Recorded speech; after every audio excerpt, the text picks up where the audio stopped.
নমস্কার বন্ধুরা, সকলকে শুভ নববর্ষের অনেক অনেক শুভেচ্ছা। আমার মায়ের রান্নাঘর মনিকা কুকিং কিচেনের আরও একটা নতুন পর্বে তোমাদের সকলকে স্বাগত। আশা করি সকলেই খুব ভালো আছো। নতুন বছরে একদম নতুন কায়দায় আমার মায়ের হাতের আরও একটা স্পেশাল সারপ্রাইজ রেসিপি নিয়ে চলে এলাম। একদম পারফেক্ট ঝরঝরে পোলাও, সাথে পারফেক্ট আলু পটল কষা তোমরা কিভাবে বানাবে সেটাই মা আজকে তোমাদেরকে শেখাবে। রেসিপিটা শিখে নিতে ভিডিওটা অবশ্যই মন দিয়ে দেখতে হবে। আর তাছাড়াও ভিডিওতে রয়েছে অনেক ধরনের ট্রিক্স অ্যান্ড টিপস, যার জন্য রান্নাটা হয়ে উঠবে আরও সুস্বাদু। তো চলো শুরু করা যাক। তাহলে বন্ধুরা, একদম পারফেক্টভাবে পোলাও বানানোর জন্য সবার প্রথমে কিন্তু মা গোবিন্দভোগ চালটাকে একদম ভালোভাবে ছেলে নেবে। চালটাকে কিন্তু ঠিক এরকমভাবে হাত দিয়ে চেলে নিতে হবে। তাতে কি হবে, চালের যে কোনো ধুলো ময়লা যাই থাকুক না কেন সেটা নিচে পড়ে যাবে। মা দেখিয়ে দিচ্ছে, দেখো চালটা কিন্তু একদমই ফ্রেশ, কোনো রকম ধুলো ময়লা কিন্তু চালে নেই। তারপরেও পুরো চালটাকে কিন্তু মা চেলে নেবে। তাহলে বন্ধুরা, ভিডিও শুরু করার আগেই সবথেকে বড় টিপস তোমাদেরকে দিয়ে দিই। আর সেই টিপসটা হলো, আজকে চালটা কিন্তু মা ধোবে না। আজকের রেসিপিতে কিন্তু চালটা কোনো রকমভাবেই ধোয়াধুয়ি আমরা করব না। দেখতেই পাচ্ছ বন্ধুরা, চালনির নিচে কিন্তু একটা কড়াই রয়েছে, আর সেই কড়াইতে কিন্তু কোনো রকম ময়লা আমরা দেখতে পাচ্ছি না। তাহলে বন্ধুরা, মাথায় রাখতে হবে বাজার থেকে একদম ফ্রেশ গোবিন্দভোগ চালটা নিয়ে আসবো। তারপর পোলাও বানানোর আগে চালটাকে কিন্তু ধোবো না, চেলে নেব ঠিক এরকমভাবে। যদি কোনো ময়লা থাকে তাহলে সেটা পড়ে যাবে। তাহলে দেখতেই পাচ্ছ বন্ধুরা, ঠিক একই রকম প্রসেসে পুরো চালটাই মা চেলে নিয়েছে।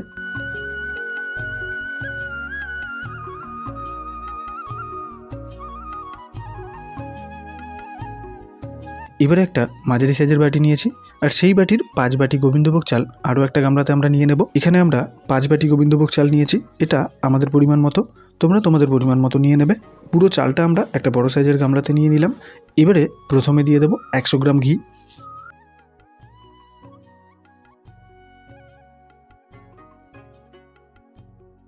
দিয়ে দেব বেশ খানিকটা হলুদ,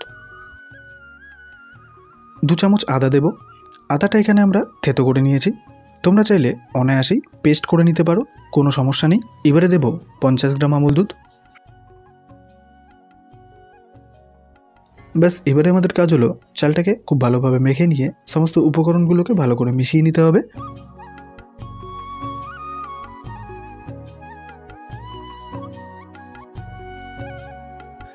তো দেখতেই পাচ্ছ বন্ধুরা, মাখতে মাখতে চালে কিন্তু একটা ভালো কালার আসছে।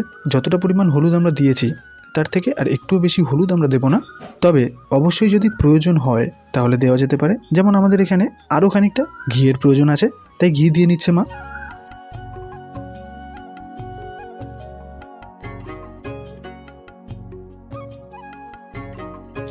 আশা করি বন্ধুরা কালারটা দেখতেই পাচ্ছ, একদম পারফেক্ট একটা কালার কিন্তু চলে এসছে। চালটাকে মেখে নেওয়ার পর মা এবারে তোমাদেরকে দেখিয়ে দেবে, দেখো যে চালটা কিন্তু একদমই ঝরঝরে রয়েছে।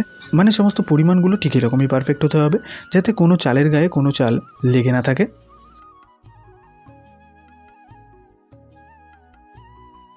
এবারে চালটাকে 10 মিনিটের জন্য রেস্টে রেখে দেবো। এবারে বড় সাইজের একটা পাত্র নিয়েছি, আর তাতে নিয়ে নেব 10 বাটি জল। মানে এখানে মা ঠিক যে বাটিটা মেপে চাল নিয়েছে ঠিক সেই বাটিটারই 10 বাটি জল নেব।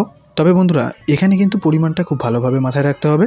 5 বাটি চালে 10 বাটি জল কিন্তু আমরা ব্যবহার করেছি, মানে যতটা পরিমাণ চাল তোমরা নেবে জলটা কিন্তু ঠিক তার ডবল হবে।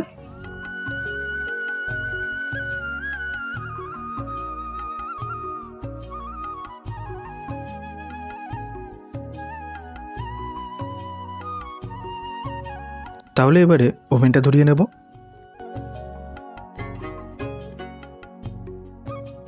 এবারে জলটাকে কিন্তু খুব ভালোভাবে ফুটিয়ে নিতে হবে। দেখতেই পাচ্ছ জলটা কিন্তু একদম টকবক করে ফুটছে।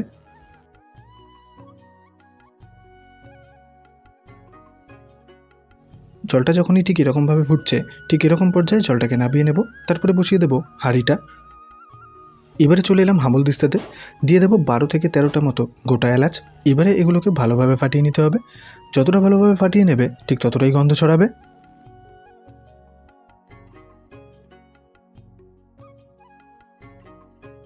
এবারে হাঁড়িতে দিয়ে দেবো বেশ খানিকটা পরিমাণ সাদা তেল, দিয়ে দেবো বেশ খানিকটা পরিমাণ ঘি। এবারে দিয়ে দেবো আগে থেকেই হাফ করে রাখা কাজু বাদামগুলোকে, বেশ খানিকটা পরিমাণ কিশমিশ।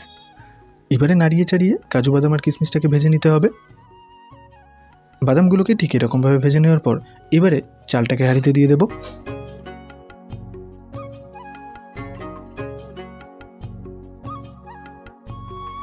এবারে চালটাকে ভালোভাবে নাড়িয়ে চাড়িয়ে মিশিয়ে নিতে হবে।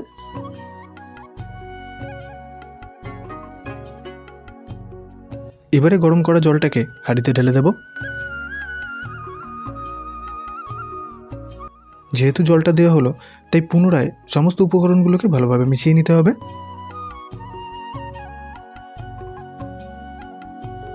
দিয়ে দেবো হাফ চামচ নুন। আগে থেকেই ফাটিয়ে রাখা এলাচগুলোকে দিয়ে দেব। দিয়ে দেব দারচিনি আর লবঙ্গ, 7 থেকে 8টা মতো তেজপাতা হাফ করে দিয়ে দেব। দিয়ে দেব ছোটো বাটির হাফ বাটি চিনি। এখানে মা 150 গ্রাম মতো চিনি দিয়েছে। এখানে বলে দিই মিষ্টিটা কিন্তু সম্পূর্ণ পরিমাণ মতো, যে যেরকম পরিমাণ মিষ্টি খেতে চাইবে ঠিক ততটা পরিমাণ চিনি দেবে। আমরা এখানে মিষ্টির পরিমাণটা একটু কমই রেখেছি। এবারে পুনরায় ভালোভাবে নাড়িয়ে চাড়িয়ে নেওয়ার পর ভাতটাকে আমরা কুক করে নেব। তাহলে বন্ধুরা ভাতটা যখন ঠিক এরকম পর্যায়ে থাকবে এবারে দিয়ে দেবো 10 থেকে 12টা মতো চেরা কাঁচা লঙ্কা। মানে জলটা যখনই শুকিয়ে আসবে আর ভাতটা থাকবে একদম 40-50 পজিশনে, ঠিক সেই পর্যায়ে লঙ্কাটাকে দিয়ে দিতে হবে। তবে চাইলে তোমরা লঙ্কাটাকে একদম শুরুতেও দিতে পারো, তবে শুরুতে দিলে কী হবে, খাওয়ার সময় লঙ্কাটাকে একদম খুঁজে পাওয়া যাবে না। লঙ্কাটাকে মিশিয়ে নিয়ে ভাতটাকে আবারও কুক করে নেব। এবারে ঢাকনাটা সরিয়ে নেব। পোলাওটা কিন্তু একদম পারফেক্টভাবে হয়ে গেছে। তবে বন্ধুরা ভাতটা হওয়ার জন্য এক্স্যাক্টলি কতটা টাইম লাগলো সেটা কিন্তু আমি বলবো না, আর সেটা আমাদের মাথায় রাখার কোনো দরকারও নেই। যেটা আমাদের মাথায় রাখতে হবে সেটা হলো পোলাওটা নামানোর আগে বেশ কয়েকবার খেপে খেপে চেক করে দেখে নিতে হবে। ভাতটাকে আঙুল দিয়ে টিপে দেখে নিতে হবে সবার শেষে একটা দানা দানা ভাব থাকবে, আর ঠিক সেই পর্যায়ে পোলাওটাকে নামিয়ে নিতে হবে। তাহলে বুঝে নিতে হবে পোলাওটা একদম পারফেক্টভাবে হয়ে গেছে। এবারে বাকি প্রসেসটা দেখে নেব। এবারে পোলাওটাকে একটা বড় গামলাতে নিয়ে নেব ঠান্ডা হওয়ার জন্যে। তবে বন্ধুরা এরকম পর্যায়ে একটা কথা খুব মাথায় রাখতে হবে, পোলাওটা যাতে খুব বেশি ঘাটাঘাটি আর বেশি নাড়াচাড়া যাতে না হয়, তাহলে কি হবে ভাতের দানাগুলো ভেঙে যেতে পারে, আর বেশি ঘাটাঘাটি করার কারণে দলা পাকিয়ে যেতে পারে। একদম আলতোভাবে যে কোনো উপায়ই হোক না কেন পোলাওটাকে একটা বড় পাত্রে নিয়ে নিতে হবে ঠান্ডা করার জন্য। পোলাওটা গামলায় ঢালার পর এখন কিন্তু পোলাওটা একদম প্রচুর পরিমাণে গরম আছে। তোমাদের একদম প্রপারভাবে বোঝার সুবিধার জন্য মা তোমাদেরকে দেখিয়ে দিচ্ছে, দেখো পোলাওটা ঠিক এই পর্যায়ে কতটা ঝরঝরে আছে। তাহলে বন্ধুরা পোলাওটা পুরোপুরি ঠান্ডা হয়ে গেলে একদম পারফেক্টভাবে যে ঝরঝরে হয়ে যাবে এটা বুঝতে আশা করি কোনো সন্দেহ নেই। চলে এলাম কড়াইতে, বেশ খানিকটা তেল খুব ভালোভাবে গরম করে নিয়ে আগে থেকেই কেটে রাখা পটলগুলোকে তেলে দিয়ে দেব। আলু পটলের কষাটাকে বানানোর জন্য প্রথমে পটলটাকে ভেজে নেব। দেখতেই পাচ্ছ বন্ধুরা পটলের সাইজ অনুযায়ী পটলগুলোকে ঠিক এরকমভাবে কেটে নিতে হবে। সামান্য পরিমাণ নুন দিয়ে দেব। দিয়ে দেব সামান্য পরিমাণ হলুদ। ঠিক এই পর্যায়ে ওভেনটাকে মিডিয়াম ফ্লেমে করে দিয়ে পটলটাকে 5 থেকে 6 মিনিট ধরে ভেজে নিতে হবে। 5 থেকে 6 মিনিট ধরে পটলটাকে বেশ লাল লাল করে ভেজে নিতে হবে। পটলটা ভাজা হয়ে গেছে, ঠিক এরকম লাল লাল করে পটলটাকে ভেজে নেওয়ার পর এবারে নামিয়ে নেব একটা পাত্রে।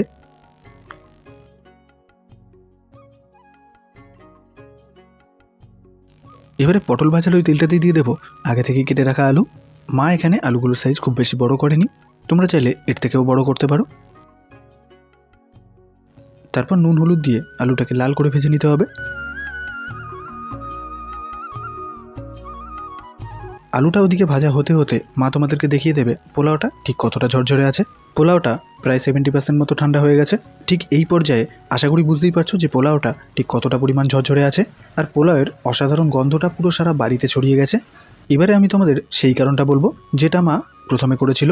গোবিন্দভোগ চালটা যখন আমরা নিলাম সেটা কেন ধুয়ে নেওয়া হলো না, এটা হয়তো তোমাদের মনে প্রশ্ন রয়েই গেছে। দেখো ব্যাপারটা খুবই সাধারণ আর খুবই কার্যকরীও বটে। চালটাকে যদি শুরুতেই আমরা একদম ফ্রেশ করে ধুয়ে নিই তাহলে কিন্তু গন্ধটা চলে যাবে, তার প্রমাণ একদম হাতে না হাতে।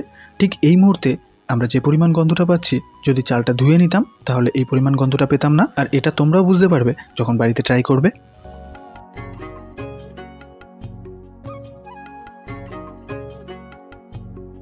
এবারে আমরা মশলাটা তৈরি করব। তার জন্য দিয়ে দেব বেশ খানিকটা লঙ্কার গুঁড়ো, বেশ খানিকটা জিরে গুঁড়ো, দিয়ে দেব বেশ খানিকটা হলুদ। এবারে দিয়ে দেব একদমই পরিমাণ মতো জল। এবারে মশলাটাকে খুব ভালোভাবে গুলিয়ে নিতে হবে। ঠিক এরকমভাবে মশলাটাকে গুলিয়ে একটা লিকুইড আমরা তৈরি করে নিলাম। এবারে বন্ধুরা আলুটা যখন ঠিক এরকমভাবে লাল করে ভাজা হয়ে যাবে এবারে আলুটাকেও ওই একই পাত্রে নামিয়ে নেব। আলু ভাজার ওই তেলটাতেই ফোড়নের জন্য দিয়ে দিলাম 3টে শুকনো লঙ্কা, 2টো তেজপাতা হাফ করে দিয়ে দেবো, 2টো করে দারচিনি আর লবঙ্গ দেব, দিয়ে দেবো হাফ চামচ গোটা জিরে। এবারে ফোড়নটাকে লাল করে ভেজে নিতে হবে।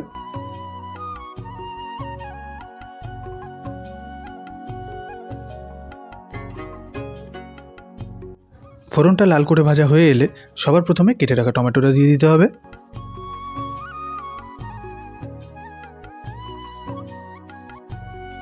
টমেটোটা যখনই ঠিক এরকমভাবে নিস্তেজ হয়ে যাবে ঠিক এই পর্যায়ে মশলাটা দিয়ে দিতে হবে। সামান্য পরিমাণ দিয়ে দিলাম মশলার বাটি ধোয়া জল, দিয়ে দেবো হাফ চামচ নুন, চিনিটা দেবো একদমই স্বাদ মতো। যেহেতু মশলাটা গোলানোর সময় আমরা হলুদ দিয়েছিলাম তাই আলাদা করে এখানে আর হলুদ দিলাম না, তবে তোমরা চাইলে সামান্য পরিমাণ দিতে পারো। এবারে মশলাটাকে ভালো করে কষিয়ে নিতে হবে।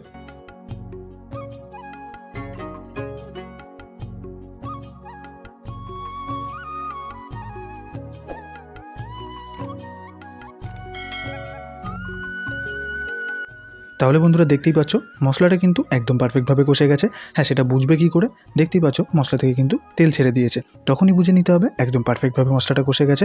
তারপর ভেজে রাখা আলুটা দিয়ে দেবো, তারপর নাড়িয়ে চাড়িয়ে আলুর সাথে মশলাটাকে মিশিয়ে নিতে হবে। 2 থেকে 3 মিনিট ভালোভাবে নাড়িয়ে চাড়িয়ে কষিয়ে নেওয়ার পর এবারে পটলটাকে দিয়ে দিলাম। পটলটা দেওয়ার পর আবারও 1.5 থেকে 2 মিনিট মতো নাড়িয়ে চাড়িয়ে নিয়ে দিয়ে দেবো একদমই পরিমাণ মতো জল। যারা ঠিক যতটা পরিমাণ ঝোল রাখতে চাইবে ততটা পরিমাণ জল দেবে। যেহেতু জলটা দেওয়া হলো তাই ভালো করে নাড়িয়ে চাড়িয়ে সমস্ত কিছু খুব ভালোভাবে মিশিয়ে নিতে হবে।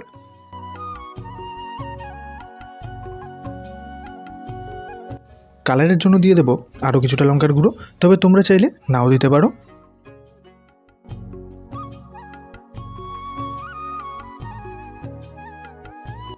তাহলে বন্ধুরা তোমাদের জন্য রইল আরও একটা টিপস। এবারে আমরা দিচ্ছি কর্নফ্লাওয়ার গোলা জল। হ্যাঁ, এখানে কর্নফ্লাওয়ার গোলা জলটা আমরা কেন দেবো, কারণ এই কর্নফ্লাওয়ার গোলা জলটা রান্নাটাকে করে তুলবে আরও বেশি স্বাদ, আর রান্নাতে নিয়ে আসবে একটা মাখো মাখো ব্যাপার। এই আলু আর পটল কষাটা যে এতটাই স্বাদ লাগবে এটা তোমরা না খেলে একদমই বুঝতে পারবে না। আর শুধু পোলাওই নয়, পোলাও থেকে শুরু করে ভাত, রুটি, লুচি, পরোটা, মুড়ি সমস্ত কিছুর সঙ্গে এই আলু আর পটল কষাটা একদম পারফেক্ট। তাহলে বন্ধুরা কর্নফ্লাওয়ার গোলা জলটা দেওয়ার পর রান্নাটাকে কিন্তু খুব ভালোভাবে ফুটিয়ে নিতে হবে। ঝোলটা যখনই ঠিক এরকমভাবে ফুটছে ঠিক এই পর্যায়ে সামান্য পরিমাণ ঘি দিয়ে দেবো। আশা করি বন্ধুরা বুঝতেই পারছো গ্রেভিটা আগের তুলনায় অনেকটাই শুকিয়ে গেছে। ফাইনালি আমাদের আলু পটলের কষাটা কিন্তু একদমই রেডি।